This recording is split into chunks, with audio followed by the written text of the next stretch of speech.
10টা। জিবরিল আমিনকে আল্লাহ এই পৃথিবী কিয়ামতের সবথেকে বড় আলামত হচ্ছে 10টা। জিবরিল আমিনকে আল্লাহ এই পৃথিবীতে রাসূল পাকের কাছে, বিভিন্ন নবীদের কাছে জিবরাইলকে আল্লাহ পাঠিয়েছেন 1 বার, 2 বার, 3 বার। আর আমার রাসূলের কাছে জিবরাইলকে পাঠিয়েছেন 24,000 বার। শেষ যখন রাসূল পাকের সঙ্গে জিবরাইলের দেখা হয়, জিবরাইল বলছেন, জিবরাইলকে রাসূল পাক বলছেন, শোনো ভাই, আর কোন দিন আসবো আমি জানি না। জিবরাইল বলছেন, আর কোনোদিন আসবোই না। তখন বলছেন, আমার মন চায় আমার পরে কি আর কোনোদিন পৃথিবীতে আসবা? জিবরিল আমিন বলছেন, ইয়া রাসূলুল্লাহ, আমি জানি না, আল্লাহর কাছে জিজ্ঞাসা করি। আল্লাহর কাছে জিজ্ঞাসা করলেন। আল্লাহ বলেন, জিবরাইল, রাসূল পাকের পরে তোমাকে আমি আরো 10 বার পৃথিবীতে পাঠাবো কিয়ামতের আগে। জিবরিল আমিন এসে রাসূল পাককে বলছেন, ইয়া রাসূলুল্লাহ, আপনার ইন্তেকালের পরে আমি আর 10 বার পৃথিবীতে যাব। নবীজি বলেন, কেন যাবেন? কেন যেতে চাও? জিবরিল আমিন বলছেন, আমি জানি না, এটা আল্লাহ জানেন। জিবরিল আমিন আল্লাহর কাছে জিজ্ঞাসা করেন, আল্লাহ, আমি কেন যাব? আল্লাহ বললেন, এই পৃথিবীর থেকে দামি দামি 10টা জিনিস উঠাইয়া নেওয়ার জন্য যাবেন। কয়টা জিনিস? দামি দামি 10টা জিনিসকে উঠিয়ে নেওয়ার জন্য তোমাকে পৃথিবীতে পাঠাবো। জিবরিল আমিন এই দামি দামি যে 10টা জিনিস উঠাইয়া নিয়ে যাওয়ার জন্য পৃথিবীতে আসবার কথা, আসলে 10টা জিনিস এখন পৃথিবীতে আছে না উঠে গিয়েছে? আমার মন চায় আপনাদেরকে এগুলো বলতে। যদি শোনেন আপনারা নিজেরা আশ্চর্য হয়ে যাবেন, আসলে আমরা এখন কি করতে পারি। যে 10 জিনিসকে উঠাইয়া নেওয়ার কথা, এগুলো আল্লাহ কি আসলে উঠাই নিয়ে গেছেন? কারণ আমি যখন বলবো দেখবেন আসলে এগুলো নাই। সুতরাং আপনি আমি যে বসে আছি, এই যে আপনারা দাড়ি রাখছেন, আমিও রাখছি। আপনারা টুপি পরছেন, আমিও পরছি। আপনারা পাঞ্জাবি পরছেন, আমিও পরছি। আপনাদের তসবিহ আছে, হয়তো আমার নাই। তো আমরা হয়তো এগুলা নিয়ে বসে রয়েছি ভাব ভঙ্গি ধরে জান্নাতে যাওয়ার জন্য। আসলে জান্নাতে যাওয়ার জন্য ভাব ভঙ্গির কোনো দরকার নাই। এই ভাব ভঙ্গি, দাড়ি, টুপি, জুব্বা, পাগড়ি, পাঞ্জাবি, এগুলা ভাব ধরে জান্নাতে যাওয়া যাবে না। যদি দিলে আল্লাহর তাওহীদ আর রাসূলের ভালোবাসা না থাকে, এই পোশাক কি আপনাকে জান্নাতে নিবে না। রাসূল পাকের অনেক সাহাবী ছিলেন যাদের কাপড় ছিল না। বউ এবং স্বামী মিলে পোশাক ছিল একটা। স্বামী যেটা পরতেন, স্ত্রী ওটাই পরতেন। দুজন মিলে একটা কাপড়, আর কোনো কাপড়ও নাই, থাকবার কোনো ঘর নাই, গড়তে থাকেন। এরপরে আল্লাহ তাদেরকে দুনিয়ায় জান্নাতের সার্টিফিকেট দিয়েছেন। বোঝা গেল ভাব ভঙ্গি শুধু জান্নাতের কারণ নয়। আপনাকে আমাকে জান্নাতে যেতে হলে দিলে লাগবে তাওহীদ আর রিসালাত। আজকে ইবাদতে স্বাদ পাই না। আমি আপনাদেরকে বলেছিলাম যে কথার থেকে সংক্ষেপ করে মনোযোগ দিয়ে শুনবেন। আল্লাহকে সন্তুষ্ট করা কোন জিনিস দিয়ে এই পৃথিবীর মানুষকে সন্তুষ্ট করা যায় না। রব বলছেন, যিনি খুশি হন এক জিনিসে, সেটা হচ্ছে সেজদা। সেটা কি? কথাগুলো মনোযোগ দিয়ে শোনেন আমার মুসলমান বন্ধুগণ, গভীর মনোযোগ। এই দুনিয়ার জমিনে আল্লাহ রাব্বুল ইজ্জত ওয়াল জালাল সৃষ্টির মধ্যে সর্বপ্রথম জিবরিল আমিনকে সৃষ্টি করলেন। স্রষ্টা হিসাবে আল্লাহ আছেন, আর জিবরিল আমিন আছেন, আর কোন জিনিস বানান নাই। আবার জিবরাইল আল্লাহকে বলছেন, আল্লাহ তাআলা, আপনার কাছে আমি জানতে চাই, এই দুনিয়ার জমিনে কোনদিন আপনাকে অসন্তুষ্ট করতে চাই না।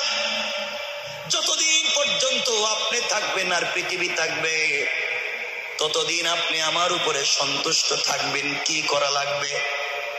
আয় আল্লাহ তাআলা, আমি চাই না কোনদিন আপনি আমার উপরে বেজার হয়ে যান। আমি চাই না কোনদিন আমার উপরে নাখুশ হয়ে যান। আমি চাই যতদিন থাকবো ততদিন আপনাকে খুশি রাখতে। আল্লাহ বললেন, জিবরাইল, আমি যা সৃষ্টি করেছি আর যা সৃষ্টি করি নাই, আসমান জমিন আরশ কুরসি লৌহ কলম, জান্নাত জাহান্নাম জিন্নাত ইনসান ফেরেশতা, আমি আল্লাহ যা সৃষ্টি করেছি আর যা সৃষ্টি করি নাই, জিবরাইল তুমি যদি সব আমাকে দিয়ে দাও, আমাকে সন্তুষ্ট করতে পারবা না। কিন্তু কোন গোলাম যখন আমাকে ভালোবেসে আমার কদমে একটাবার সেজদায় পড়ে যায়, ওই একটা সেজদার মাধ্যমে আমি আল্লাহ বান্দার উপরে খুশি হয়ে যায়। এবার জিবরাইল আল্লাহকে ডাক দিয়ে বলছেন, আল্লাহ তাআলা তাহলে বুঝতে পেরেছি এই সৃষ্টিতে কোনদিন আপনি আমার উপরে অসন্তুষ্ট হতে পারবেন না, আর সন্তুষ্ট হওয়ার সুযোগ নাই। আয় আল্লাহ পুরা জিন্দগি আমার উপরে সন্তুষ্ট থাকবেন, কারণ আমার চাইতে লম্বা সেজদা পৃথিবীর কেউ দিতে পারবে না। এই বলে জিবরিল আমিন সেজদায় পড়ে গেলেন। কেউ বলেছেন একদিন 2 দিন না, 1000 2000 বছর না, জিবরাইল আল্লাহর কদমে সেজদায় পড়ে গেলেন একাধারে 30,000 বছর। আর কে বলেছেন জিবরাইল আল্লাহর কদমে সেজদা করলেন 30 লক্ষ বছর। 30 লক্ষ বছর একাধারে সেজদা করলেন, কোনো কথা নাই, কোনো বার্তা নাই। আল্লাহর কদমে সেজদায় পড়ে ডাক দিয়ে বলেছে, আল্লাহ আপনার কাছে আমি কোনো জিনিস চাই না, জানতেও চাই না, শুধু একটাবার বলবেন আমার উপরে সন্তুষ্ট কিনা। দীর্ঘ 30 লক্ষ বছর সেজদার পরে আল্লাহ বললেন, জিবরাইল এবার মাথা উঠাও। জিবরিল আমিন মাথা উঠে দিলেন, আল্লাহর কাছে জানতে চাইলেন, আল্লাহ তাআলা বলেন না আপনি আমার উপরে সন্তুষ্ট হলেন কিনা।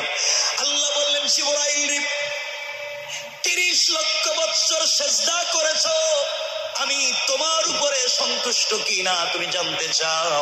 জিবরাইল প্রশ্নের জবাব জানবার আগে আমার আরশে আজিমের স্ট্রাকচার ডিজাইনের দিকে তাকাও, আরশে আজিমের দিকে একটাবার লক্ষ্য করো, ওখানে হয়তো তোমার প্রশ্নের জবাব রয়েছে।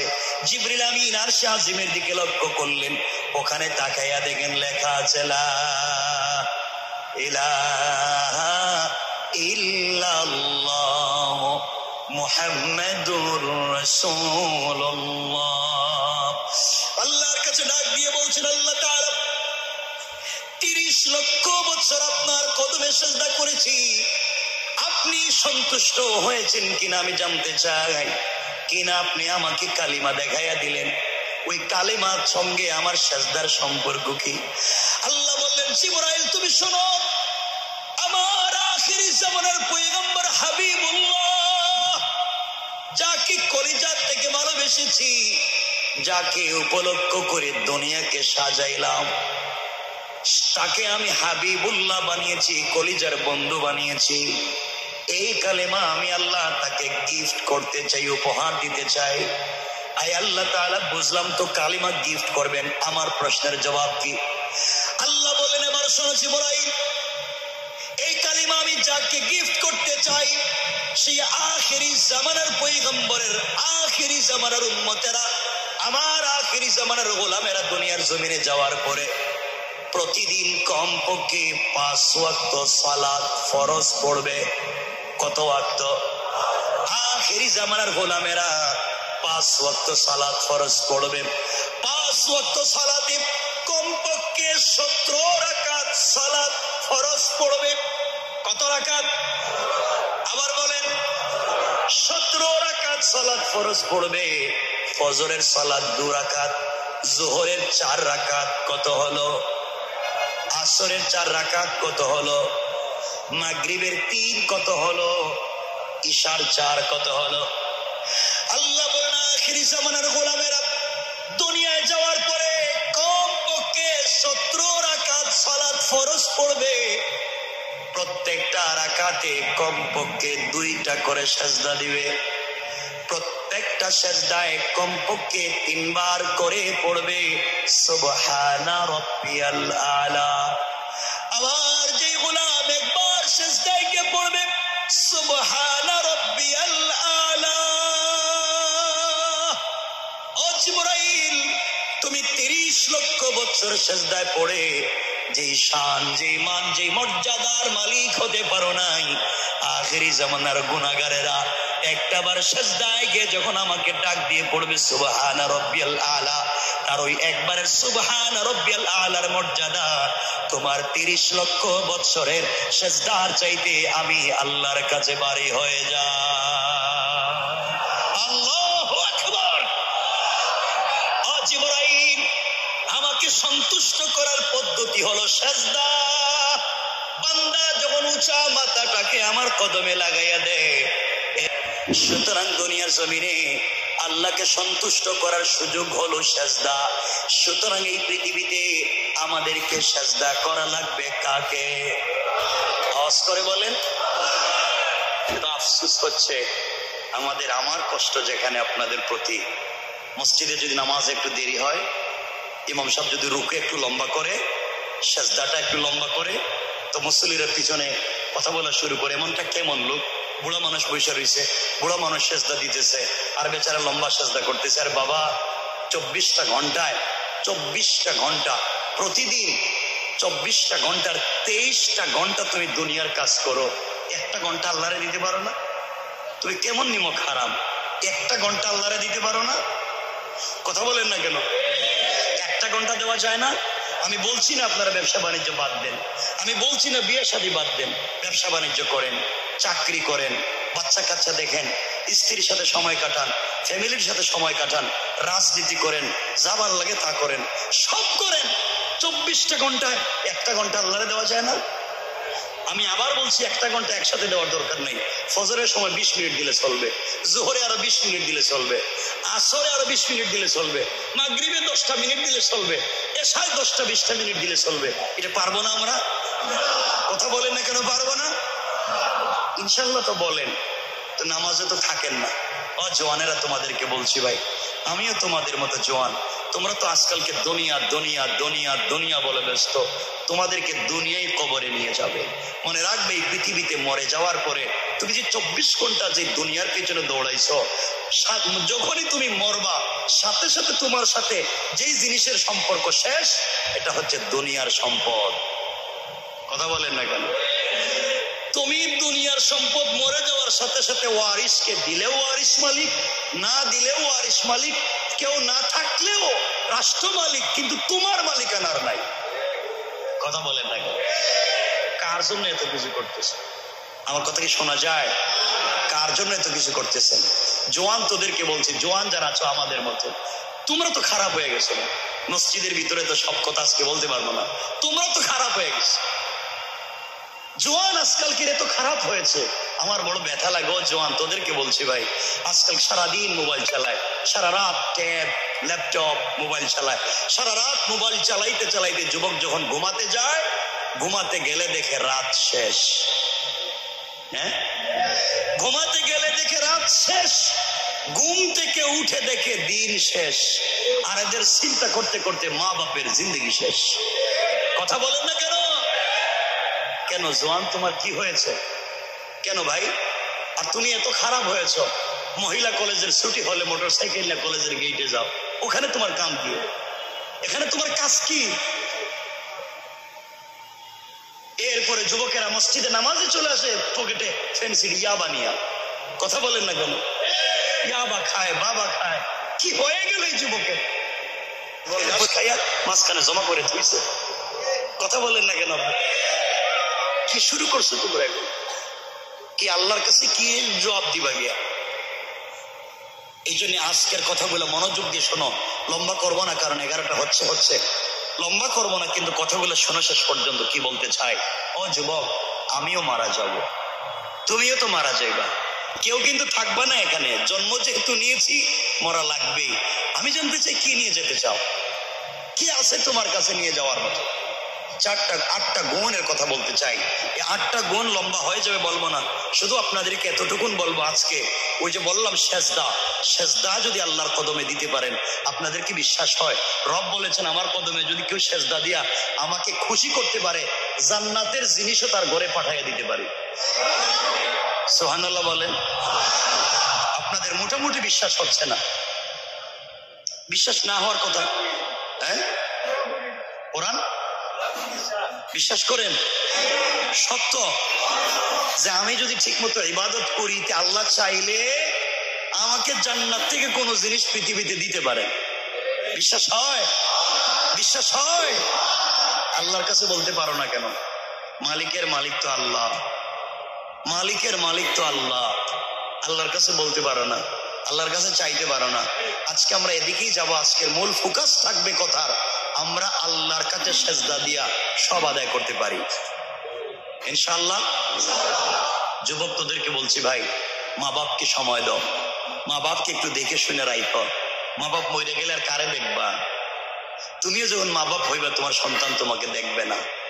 শয়তানি নাফরমানি বাদ দাও, এলাকার মদ জুয়া বাদ দাও, ফেন্সিডিল ইয়াবা বাদ দাও। আর এখানে মুরব্বী যারা বাবা বসে রয়েছেন, দুহাত জোর করে বলছি রাগ করেন না, 5 ওয়াক্ত মসজিদে নামাজও পড়েন, হজও গিয়া করেন, দাড়িও রাখেন। খবর নিয়ে দেখেন আপনাদের এলাকায় হাজি সব দাড়ি রাখে, 5 ওয়াক্ত নামাজ পড়ে, কিন্তু এলাকার সব থেকে বড় সুদের কারবার। ঠিক কিনা বলেন? তো আপনার এই শয়তানি করতে কইছে কেন? নামাজও পড়বেন, সুদের কারবারও করবেন, এই কামটা তো শয়তানও করে নাই। আপনাদের কি মনে হয় শয়তান কোনোদিন সুদ খাইছে? আপনাদের জানা আছে কোনোদিন? আপনারা শুনছেন কোনোদিন যে শয়তান সুদ খাইছে? এই ওয়াজ আশা করি কেউ করবে না যে শয়তান সুদ খাইছে। এখানে অনেক মুরব্বী হয়তো বসে রয়েছেন, রাগ করেন না। ফজরের নামাজ পড়ে, আওয়াবিন পড়ে, চাষ পড়ে, ইশরাক পড়ে, তাহাজ্জুদের নামাজ পড়ে, এরপরে ফজরের নামাজ জামাতে পড়া আল্লাহর নামের জিকির শুরু করে, জিকির করে কোদাল একটা কান্দে নিয়া আল্লাহর নামের জিকির করে করে জমিনে যায়, আর জিকির করে করে আরেকজনের আইল কাটতে ঢুকায় দেয়। কথা বলেন না? এগুলো এলাকায় নাই? বলেন নাই? বলেন নাই? বলেন নাই? এগুলা সমাজে আছে। আর অলিয়া উলিয়ার মতো বৈশাখ কই যাইতে চান? এই যে ভাবভঙ্গি ধরে বৈশাখ রয়েছেন, দাঁড়াই টুপি জুব্বা জব্বা লাগাইয়া, কই যাইতে চান এগুলা নিয়ে? ঘটনা কি? কষ্ট পাচ্ছেন আমার কথায়? মুরব্বীদের কষ্ট লাগতেছে? এখানে কষ্ট লাগার কি আমার আর জিন্দেগিতে দাওয়াত দিয়েন না, আমি বাইরে বলবো কি আমার তো দিয়েন না। কিন্তু সমাজ এত নষ্ট করছেন আপনারা, সমাজ এত নষ্ট করছেন যারা ভিলেজ পলিটিক্স করেন, গ্রামের রাজনীতি করেন, এলাকার মোড়ল মাতবর বিচারি, আপনার এই সমাজ নিয়ে এমন নষ্ট করা করছেন। দাড়িও রাখে, সাদা লঙ্গি পরে, সাদা শার্টও পরে, এখানে সুন্দর দেখবেন একটা সুন্দর করে বিশাল বড় একটা রুমালও দে, অথবা সুন্দর সাদর একটা ফালায়, পকেটে ছেলে মেসওয়াকও রাখে, কিন্তু গ্রামের পঞ্চায়েতের বিচার করতে গিয়া 500 টাকা হাতে ধরাইয়া দিলে ডাইনের বিচারে বাম বানাইয়া দেয়। এগুলা নাই, এলাকায় নাই। শয়তানি করো না। অলির মতো বৈশা রইছো, জান্নাতে যাইতে চাও। শয়তানতি কামগুলো করে নাই, শয়তানতি গুলো করে নাই। আপনারা কোনদিন আপনাদের জানা থাকলে বলেন, আমাকে বলেন যে শুনছেন হুজুর ওয়াজ করছে যে শয়তান গ্রামের বিচার করতে 1 কাপ রং চা খাইয়া এদিকের বিচার এদিকে দিছে। এই কামটা করছে শয়তান। সুদ খায়, ঘুষ খায়, ফেন্সিডিল ইয়াবার ব্যবসা করে, জায়গা জমিন দখল করে, মসজিদের জায়গা, মাদ্রাসার জায়গা, এতিমের জায়গা, গুরুস্থান, গরিবের জায়গা জমি নিজের নামে বুয়া জাল দলিল বানায়, সব খাইয়া হজে গিয়া পাত্তর মারে শয়তান রে। কথা বলেন না কেন? 8 লক্ষ খরচ করে হজে গিয়া জামারাতে শয়তান রে পাথর মারে। শয়তান আল্লাহ আমারে মারতে আইছে কেন? এই তো বড় শয়তান হয়ে বসে রয়েছে। কথা বলেন না কেন? আপনি পাথর মারতে গেছেন 8 লাখ খরচ করে মক্কায়, আর শয়তান বসে রয়েছে গ্রামে। কথা কয় না? খুব খারাপ লাগতেছে আপনাদের? আরে শয়তান চিনলেন না আপনারা। এই ওয়াজ আজকে কি করতাম বুঝতেছি না তো, আপনাদের আবার কোন জায়গায় খারাপ লেগে যায়। এই জন্য মনে রাখবেন, ভাবভঙ্গি দিয়ে শুধু লাভ নাই। আমি তো গতবারই বলছি, গত বছর হজে গিয়ে হাদি সাহেব পাথর মারতে মারতে জুতা খুললে মারতেছে শয়তান রে। যে শয়তানরে জুতা খুলে মারতে গেলেন, 8 লাখ খরচ করে জামারাতে পাথর মারতে গেলেন, সুদ খায় নাই, ঘুষ খায় নাই, ফেন্সিডিল ইয়াবার ব্যবসা করে নাই, গরিবের জায়গা জমি দখল করে নাই, মসজিদ মাদ্রাসার জায়গা জমি দখল করে নাই, তাহাজ্জুদ পড়ে কুদাল কান্দে নিয়া আর একজনের আইল কাটতে ঢুকায় নাই, গরিবের জায়গা জমি নিজের নামে বুয়া জাল দলিল করে নাই, এরপরে ওরা গেছেন জুতা দিয়ে পাথর মারতে 8 লাখ খরচ করে। জুতা যদি মারাই লাগে, পাথর যদি মারতেই হয়, আগে সমাজের বদমাইশদেরকে মারা দরকার।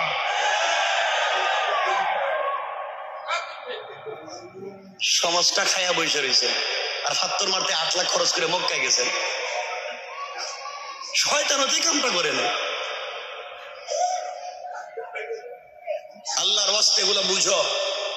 একটা গ্রামের লোক একটা বাড়ি বানাইছে, বিদেশ থেকে আইসে অথবা ঢাকা শহরে থাকে, একটা বাড়ি বানাইছে, মাতবররা মিললে রাস্তা বন্ধ করে দেয়, তোর বাড়িতে গাড়ি ঢুকতো না, আগে আমরা 5 লাখ টাকা দে। কথা কন না কেন? এর পথের রাস্তার ব্যবস্থা করে দিয়েছে। সত্য বড় শয়তান চিন্তা করে।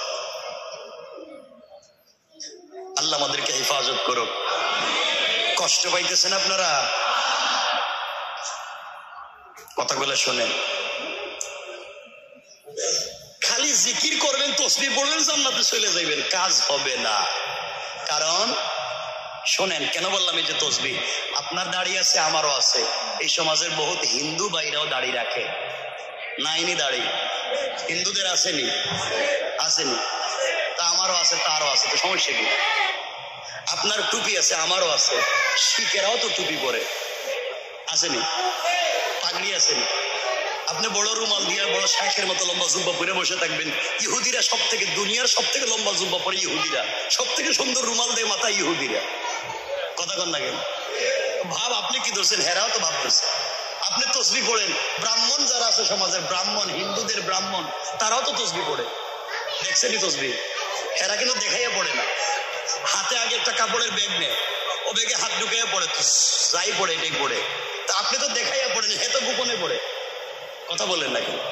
আমি তো দেখাইয়া পড়ি, হে তো গোপনে পড়ে, ভাব তো হে বেশি ধরছে।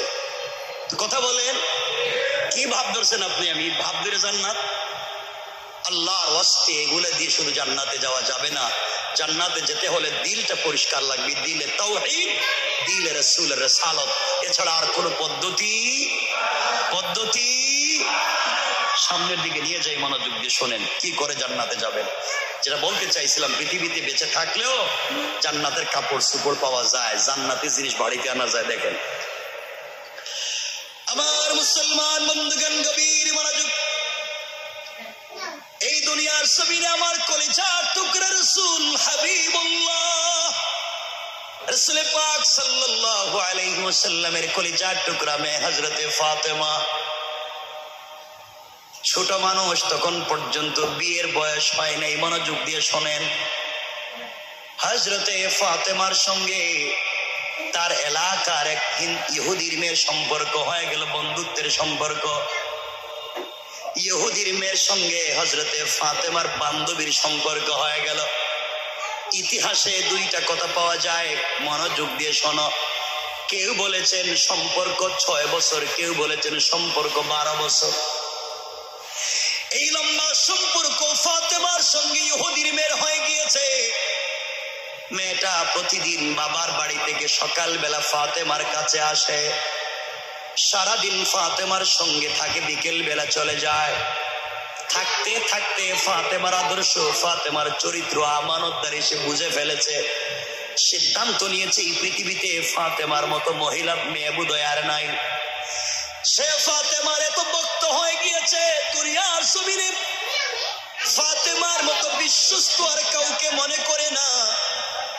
ওই মেয়েটা একদিন বিকেল বেলা বাবার কাছে গিয়েছে, বাবার কাছে গিয়ে বসেছে। বাবা ইহুদি ডাক দিয়ে বলছে, মেয়ে আমার, ও মা, তোমার বয়স তো কম হয় নাই মা, তুমি বড় হয়ে গিয়েছ, আমি বাবা তোমাকে বিয়ে দিতে চাই, তুমি কি বিয়েতে রাজি আছো কিনা মা বলো।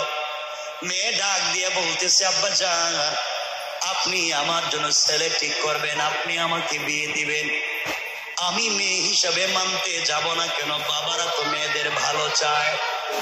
বাবা আপনি যদি আমার বিয়ে ঠিক করেন, আমি বিয়েতে রাজি। ইহুদি ডাক দিয়া বলছে, মেরে শোনো, এই দুনিয়ায় আমার এলাকায় সব থেকে বড় শিল্পপতি ইহুদির ছেলে, টাকার অভাব নাই, শিল্পপতি, স্মার্ট, ভদ্র ছেলে। এমন একটা ছেলেকে তোমার জন্য পাত্র নির্বাচিত করেছি, মারে তোমাকে ওই ছেলের কাছে বিয়ে দিতে চাই, তুমি কি রাজি? মেয়ে ডাক দিয়া বলছে, আব্বা জান, আমি রাজি কিনা আপনি বলেছেন, আমি তো আগেই বলেছি, আজকে রাত্রের সময়টা দিন, আগামীকালকে আপনাকে সিদ্ধান্ত জানাইয়া দেব। মেয়েটা বাবার কাছ থেকে এক রাত্রের সময় নিয়ে চিন্তায় পড়ে গিয়েছে, বাবা আমাকে বিয়ে দিতে চায়, শিল্পপতি টাকাওয়ালা ছেলের কাছে বিয়ে দিতে চায়, আমি এখন কার কাছ থেকে পরামর্শ নিব, ভুল হবে কিনা। মেয়েটা চিন্তা করে সিদ্ধান্ত নিয়েছে, আমার লাইফের সঠিক সিদ্ধান্ত একমাত্র দিতে পারবে আমার বন্ধু, আমার বান্ধবী মুহাম্মদ ইবনে আব্দুল্লাহর মেয়ে হযরতে ফাতেমা। সুবহানাল্লাহ পড়ে। মেয়েটা সকালবেলা দৌড়াইয়া ফাতেমার কাছে এসেছে আর ডাক দিয়ে বলেছে, বোন রে,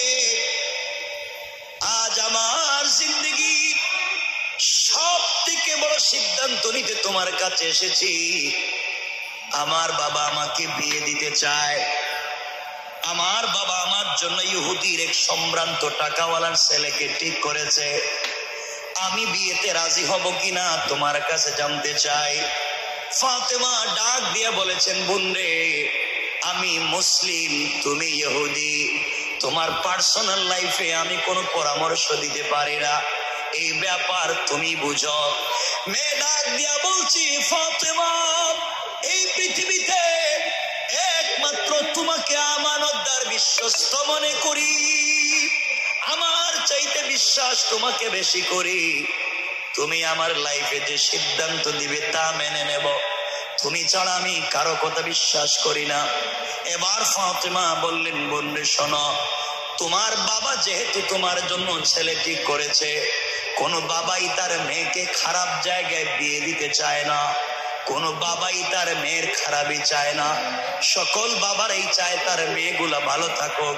আমার মন বলছে তোমার বাবা যেখানে বিয়ে ঠিক করেছে বিয়ে করে ফেলো।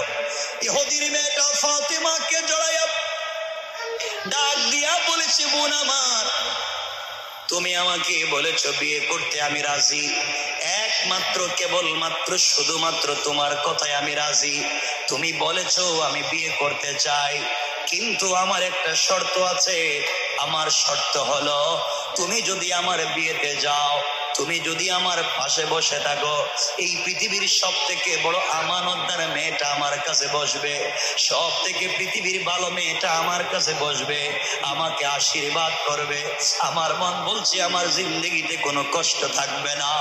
ফাতেমা চোখের পানি ছেড়ে ডাক দিয়া বলছেন, বোন আমার, তুমি ইহুদি, আমি মুসলিম, তোমার বিয়েতে যদি আমি যাই, আমার বাবাকে নিয়ে মানুষ চিৎকারি করবে, আমার বাবাকে নিয়ে মানুষ মস্কারা করবে। মুসলমান হয়ে কেমনে ইহুদির মেয়ের বিয়ে বাড়িতে গেলাম, আর তোমার বাড়িতে যারা আসবে আমাকেও নিয়ে চিৎকারি করবে, তোমার বাপকেও গালি দিবে, এই জন্য আমি তোমার বিয়েতে যেতে পারবো না। এবার মেয়েটা ডাক দিয়া বলছি, ফাতেমা, 12 বছর থেকে তোমাকে আমি চিনি, তোমার কথার উপরে আমি আমার লাইফের সিদ্ধান্ত নিয়েছি। এখন তুমি যদি আমার বিয়েতে না যাও, আমি কিন্তু কঠিন সিদ্ধান্ত নিতে পারি। বলো না আপনি ফাইনাল সিদ্ধান্ত জানান। ফাতেমা বললেন, আমি যেতে পারবো না। মেয়ে ডাক দিয়া ফাতেমাকে বলছে, শোনো বোন, তুমি যদি আমার বিয়েতে না যাও, আমি এই পৃথিবীর কোন ছেলেকে কোনোদিন বিয়ে করব না। আল্লাহু আকবার। ভালো মানুষের সাথে থাকলে খারাপ মানুষও ভালো হয়ে যায়। কথা বলেন না কেন? ইহুদির মেয়েটা, এই ছেলেরা তোমরা যে খারাপ, ওয়াজে যাইতেছি না আজকে। ইহুদির মেয়েটা বাবার কাছ থেকে একদিনের সময় নিয়ে ফাতেমার কাছে এসেছে তার লাইফের সিদ্ধান্ত নিতে। আর আমাদের দেশের মেয়েদেরকে যদি বাপ বলে, মা আমি তোমার জন্য স্মার্ট ছেলে ঠিক করেছি, তার বাড়ি আপনাদের এই গ্রামে ধরেন, এটা ভদ্র একটা ছেলে ঠিক করেছি, খুব পয়সাওয়ালা ভালো ছেলে, তুমি কি বিয়েতে রাজি? মেয়ে বলবে, বাবা আপনি কি বলছেন? I am sorry, I don't disturb, বাবা আমাকে বলে ডিস্টার্ব করবেন না, আমি ম্যাচিউরড, আমি এখন ইউনিভার্সিটিতে পড়ি, আপনি আমার জন্য ছেলে ঠিক করেছেন? আমি তো 5 বছর আগে বল্টুর ছেলের সাথে প্রেম করি। কথা বলেন, তুমি এখন আমার জন্য ছেলে ঠিক করছো, আমি তো 5 বছর আগে কাম সাইরে লইছি। কথা বলেন না কেন?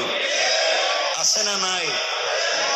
যেই মা জন্ম দিল, যেই বাবা 30-40 বছর মাথার গাম পায়ে ফেলে খাওয়াইলো, সব বাদ দিয়া কি যে ধুলি পড়া দে ছেলেরা 2-4 দিন টেলিফোনে কথা বলে কাট্টি বুসকলিয়ে জায়গার সাথে ভাগ্যে জায়গা। কথা বলেন না কেন? এই কাজ কইরো না, এই কাজগুলা কইরো না, এগুলো হারাম কাজ। এ পথে যাইও না। যেই ছেলে তোমাকে ফুসলাইয়া নিয়ে যাচ্ছে, বোন, এমন একদিন আসবে, এমন একদিন আসবে সে তোমার সব নিয়ে হয়তো রাস্তায় তোমাকে ফেলে দেবে। আর যুবকদেরকে বলছি, জোয়ান, তুমি যেই মেয়ের প্রেমে পড়েছ, হয়তো স্মার্ট একটা মেয়ে, বিউটিফুল একটা মেয়ে, এক্সট্রাঅর্ডিনারি করা তার চেহারা একটা মেয়ে, জোয়ান তুই জানিস না, যার সাথে প্রেম করে মা বাবার সঙ্গে কথা বলিস না, যার সাথে সম্পর্ক করতে গিয়ে ফেন্সিডিল ইয়াবা ধরলে, যার সাথে সম্পর্ক